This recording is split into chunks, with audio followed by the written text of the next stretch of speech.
Alhamdulillah Alhamdulillahilladzi kana bi'ibadihi khabiran basira wa tabarakalladzi ja'ala fis samai burujan wa ja'ala fiha sirajan wa qamaran munira. Asyhadu an la ilaha illallah wa asyhadu anna Muhammadan abduhu wa rasuluh alladzi ba'atsahu bil haqqi basyiran wa nadhira. Allahumma salli wa sallim ala Sayyidina Muhammadin wa ala alihi wa sahbihi wa sallim tasliman kathira. Amma ba'du, fa ya ibadallah, usikum wa nafsi bitaqwallahi wa ta'atihi, fattaqullaha faqad fazal muttaqun. Qauluhu ta'ala fil Qur'anil azim. A'udzu billahi minasy syaithanir rajim. Ya ayyuhalladzina amanu taqullaha wal tanzur nafsum ma qaddamat lighad wattaqullaha innallaha khabirum bima ta'malun. Hadirin sidang Jumat yang dirahmati oleh Allah Subhanahu wa taala. Mengawali khutbah pada siang hari ini, ada suatu kisah yang menarik yang ada di dalam kitab Thaharatul Qulub wal Khudu li Alamil Ghuyub, karya seorang ulama sufi yang bernama Ar-Alif Billah Syekh Abdul Aziz bin Ahmad bin Sa'id Ad-Daraini radhiyallahu anhu. Dalam kitab beliau mengisahkan berdasarkan pengalaman ulama sufi yang bernama Syekh Abdul Warid bin Zubad radhiyallahu anhu. Dalam kitab beliau dikisahkan bahwa Syekh Abdul Warid dalam suatu waktu pernah melakukan perjalanan dari satu kota ke kota lain, naik turun dari bukit ke bukit lain, menyusuri pegunungan dan perkampungan di berbagai tempat yang beliau kunjungi, dalam rangka yaitu untuk mencari ilmu dan hikmah dari para ulama sufi. Hingga suatu ketika Syekh Abdul Warid bin Zubad radhiyallahu an ini bertemu dengan seorang kakek, yang mana kakek ini dalam keadaan fisik yang kurang. Kakek ini buta dan juga tuli, dan juga kakek ini tidak mempunyai tangan dan juga kedua kakinya. Ketika Syekh Abdul Warid ini bertemu dengan kakek ini dalam keadaan beribadah kepada Allah Subhanahu wa taala. Lalu Syekh Abdul Warid ini mendekat kepada kakek ini dan mendengar kakek ini sedang memuji atau berdoa kepada Allah Subhanahu wa taala, yang mana doanya beliau mengatakan, Ya Rabb, Ya Rabbi wa ya Ilahi, mata'tani bijawari haitsu syi'ta wa akhadta haitsu syi'ta wa tarakta li husnal dhanni fika.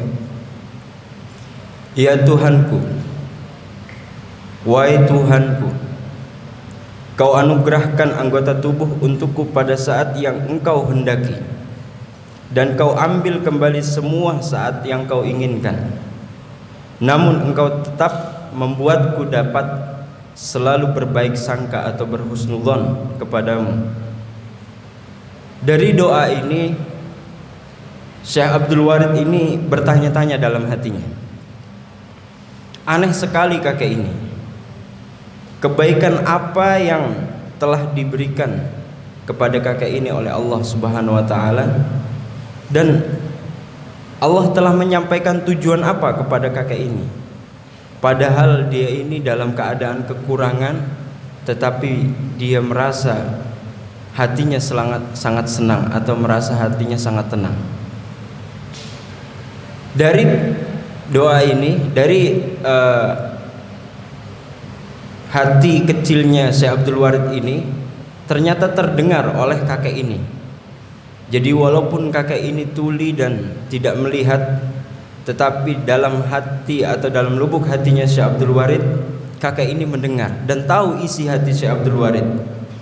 Lalu kakek ini berkata kepada Syekh Abdul Warid, "Ilaika anni ya battal, alaysa taraka li qalban ya'rifu wa lisanan yadhkuru fa huwa na'imud daraini jami'an." Kakek ini berkata, "Kepadamu akan kujelaskan wahai pemuda asing, apakah Tuhan atau Allah telah menganugerahkan hati yang mana hati itu selalu dapat mengenalnya, dan juga Allah telah memberikan lisan sehingga lisan itu mampu untuk selalu mengagungkannya. Ketahuilah wahai ya battal, itu adalah nikmat dunia dan akhirat yang tak terhingga." Ma'asyiral jamaah yang dirahmati oleh Allah Subhanahu wa taala, dari kisah ini dapat bisa kita ambil pelajaran bahwasannya dari seorang kakek yang tuli dan buta ini,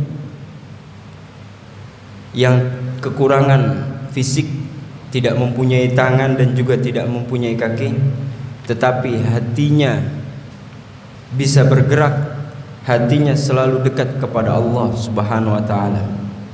Ini menunjukkan bahwasannya hati adalah organ manusia yang sangat penting, yang sangat vital, dan merupakan anugerah yang paling besar dari Allah Subhanahu wa taala, melebihi anugerah dari apapun. Apalah arti kesempurnaan fisik ataupun juga materi jika ternyata hati yang kita miliki ini adalah hati yang tumpul, hati yang keras, hati yang tidak terisi oleh pancaran cahaya ilahi. Dalam kisah tersebut, sang kakek mengingatkan kita agar kita tidak terperangkap dalam kebahagiaan duniawi yang dalam artian hanya berbentuk fisik atau berbentuk secara zahir, di mana semakin kita mengejar bentuk secara materi atau secara fisik, justru akan semakin membuat kita merasa hampa dan terasing, akan bisa membuat hati kita ini kosong, bahkan akan bisa kehilangan diri kita sendiri. Maka sudah seharusnya kita harus menghidupkan hati kita untuk selalu mengisi cahaya-cahaya ilahi atau berzikir kepada Allah Subhanahu wa taala. Ma'asyiral jamaah yang dirahmati oleh Allah Subhanahu wa taala, dalam memahami konsep hati, hati itu bisa dibedakan menjadi dua. Yang pertama, hati dalam arti fisik, yang kedua dalam arti ruhani.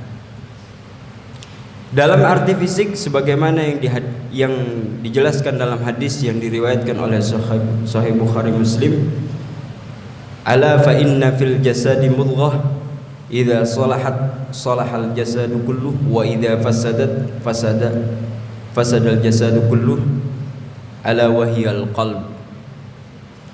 Dari hadis ini menunjukkan banyak ulama menafsiri, sebagian mengatakan bahwasannya yang dimaksud mudghah di sini adalah yaitu jantung yang ada di dalam diri kita.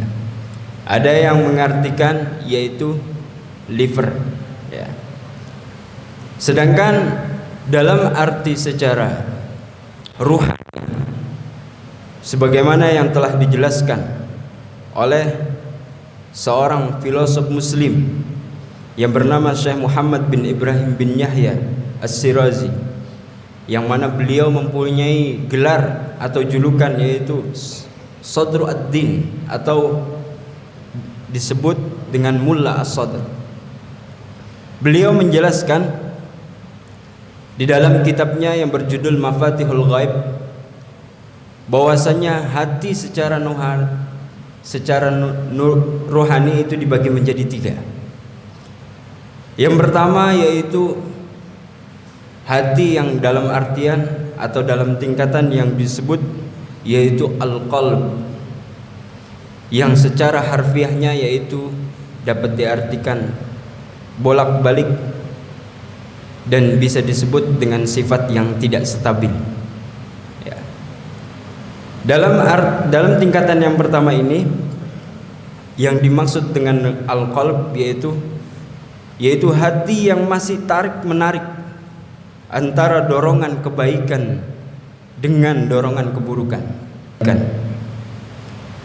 Contohnya, misalnya kita dalam beribadah, kita melaksanakan ibadah, tetapi kita di sisi lain masih melakukan kemaksiatan dengan masih berbuat bohong kepada orang, berbuat namimah kepada orang, atau kita dalam beribadah kita masih melakukan perbuatan jelek dalam artian kita mengambil haknya orang lain.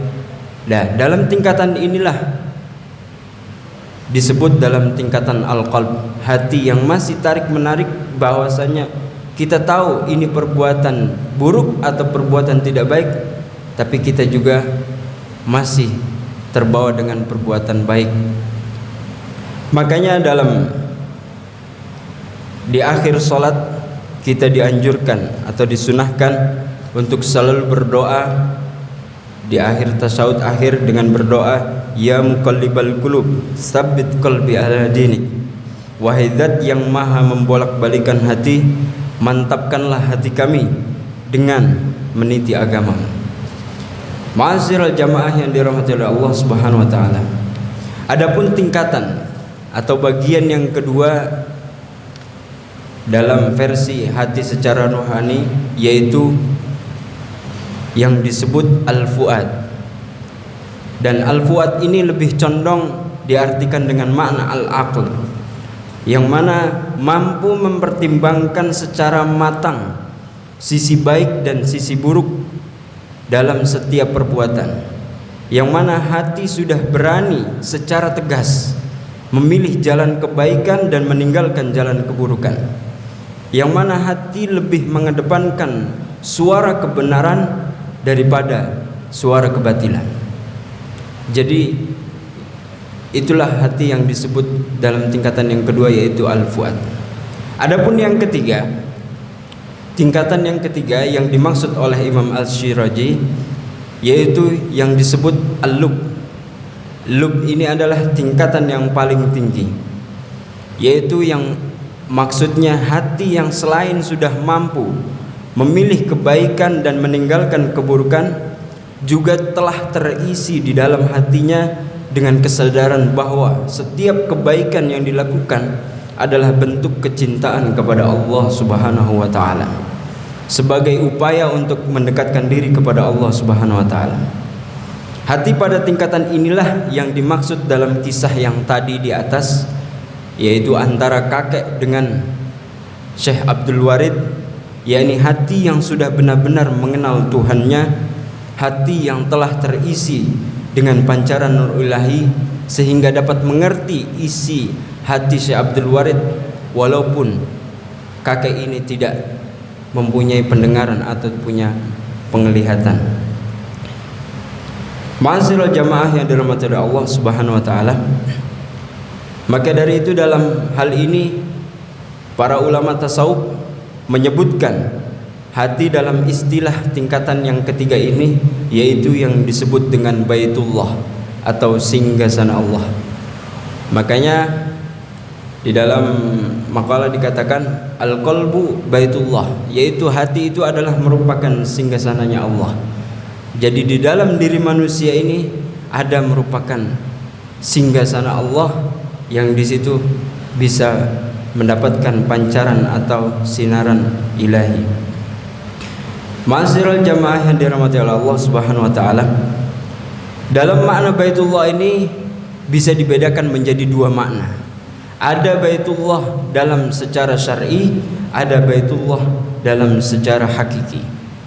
Baitullah yang secara syar'i yang telah sering kita ketahui, yang mana telah kita pelajari di dalam kitab fikih, yaitu melaksanakan ibadah haji ke Baitullah, yaitu qasdul baiti li ada'in nusuk, yaitu merupakan rukun haji yang kelima, yaitu yang berada di kota Mekah Al-Mukarramah, yaitu merupakan haji syar'i atau Baitullah secara syar'i, yaitu kita melaksanakan ibadah suci, melaksanakan ibadah ke tanah suci.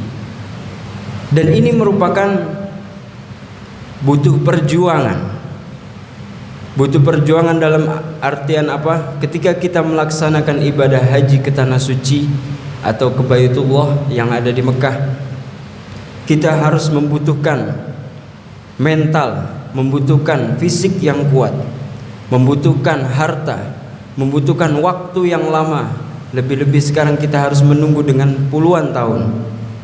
Ini merupakan simbol bahwasanya betapa sulitnya seseorang untuk mencapai tingkatan atau mencapai Baitullah ke tanah suci yang ada di Mekah Al-Mukarramah. Dan ini juga menunjukkan bahwasanya makna arti Baitullah secara hakiki, yang secara tidak langsung diartikan, yaitu dengan makna al-lub tadi. Makanya dalam perbuatan kita untuk mencapai hati kita untuk ketingkatan yang al-lub, kita juga harus membutuhkan perjuangan sebagaimana kita untuk melaksanakan ibadah haji. Maka dari itu, dalam konteks ini Imam Al-Ghazali menyatakan dalam kitabnya, yaitu man arrafa nafsahu faqad arrafa rabbahu. Jadi barang siapa yang mampu mengenal dirinya, yakni hatinya telah sampai kepada tingkatan al-lub, maka sesungguhnya ia telah sampai kepada, atau dia telah kenal kepada Tuhannya. Ma'asyiral jamaah yang dirahmati oleh Allah Subhanahu wa taala, marilah kita selalu berdoa dan berusaha agar kita bisa, hati kita misalnya pada saat ini kita pada tingkatan al-qalb, mudah-mudahan kita besok kelak bisa menjadi atau mendapatkan tingkatan yang predikat yang kedua, yaitu al-fuad, dan bisa lebih lagi kita mencapai pada tingkatan al-lub. Ma'asyiral jamaah yang dirahmati oleh Allah Subhanahu wa taala, jangan sampai hati kita ini adalah termasuk hati yang mati atau hati yang buta, yakni hati yang tidak bisa merasakan atau tidak bisa mengetahui apa pelakuan dosa atau melakukan kesalahan. Sebagaimana dalam firman Allah Subhanahu wa taala dalam surat Al-Hajj, afalam yasiru fil ardi fatakuna lahum qulubu ya'qiluna biha aw adhanu yasma'una biha fa innaha la ta'mal absar walakin ta'mal qulubul lati fis sudur. Maka apalah mereka tidak mampu berjalan di muka bumi ini, padahal mereka memiliki hati, dengan hati itu mereka seharusnya dapat memahami. Dan apa, mereka juga mempunyai telinga, yang mana telinga itu mereka seharusnya dapat mendengarnya. Dan sesungguhnya bukanlah karena mata mereka yang buta, tetapi mereka itu adalah buta pada hatinya atau ada di dalam dada mereka. A'udzubillahi minasyaitonirrajim. Bismillahirrahmanirrahim. Wal 'asri innal insana lafi khusrin illa alladhina amanu wa 'amilus shalihat wa tawassaw bil haqqi wa tawassaw bis sabr. Barakallahu li wa lakum fil Qur'anil 'azim wa nafa'ani wa iyyakum bima fihi minal ayati wa dzikril hakim wa taqabbala minni wa minkum tilawatahu innahu was-sami'ul 'alim. Aqulu qawli hadza wa astaghfirullahal 'azim li wa lakum fastaghfiruhu innahu huwal ghafurur rahim.